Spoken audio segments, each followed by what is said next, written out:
Hi everyone and welcome to Rebellion. My name's Robbie and in a second we're going to be chatting with Tim and Mike from the Sniper Elite 3 team to announce some really exciting new single player and multiplayer content. But before then we just want to say a massive thank you to everyone who's bought the game. You've helped us get to #1 in the UK and loads of charts across the world, and it's just been such an exciting month for the studio, reading everyone's comments, reading all the reviews and seeing what you thought of the game. But let's have a quick sneak peek now at some really cool stuff that we've been working on since launch.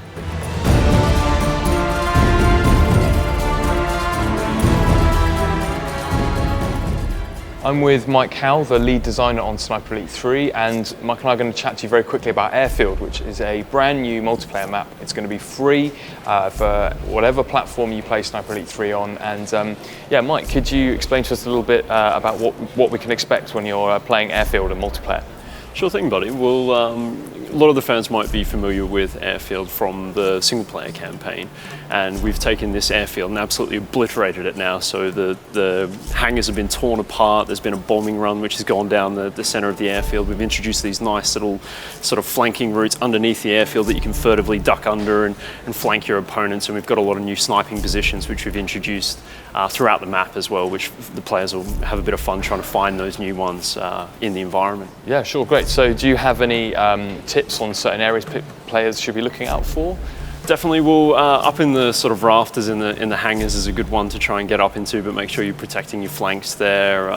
We've got a lot of nice soft cover around the edge of the map, so players who are getting down and dirty with the ghillie suit will enjoy using some of the brush and foliage to snipe players from up in the hills and see how the tactics go there. Okay, great. Well, something we haven't talked about is actually this is only the first of a set of new free multiplayer maps that will be coming out across the summer. Could you give the Sniper fans a kind of a quick preview of what they can expect, what's coming up? Sure. Well, we've got a very sort of interesting, unique tropical map which has a lot of dense foliage, a couple secret spots around the external perimeter as well. We've got a high altitude map which is actually kind of 3 spires, and they're separated with the sort of like old ruined sort of dry riverbed and lots of tank carcasses and that sort of thing. And you know, it's really sort of interesting dynamic. We've been playing that with the studio up north, and the final one's kind of just a ruinous sort of battlefield with a bit of a seascape around the outside of it. But again, you know, there's lots of great vantage points for the player to take advantage of there as well. Great, sounds like a lot of fun. Brilliant, thanks Mike. Moving on to single player, we've had a dedicated team of designers working on some brand new single player content for you. It's a 3-part mission series called Save Churchill, and here's Head of Creative Tim Jones to tell you a little bit more about it.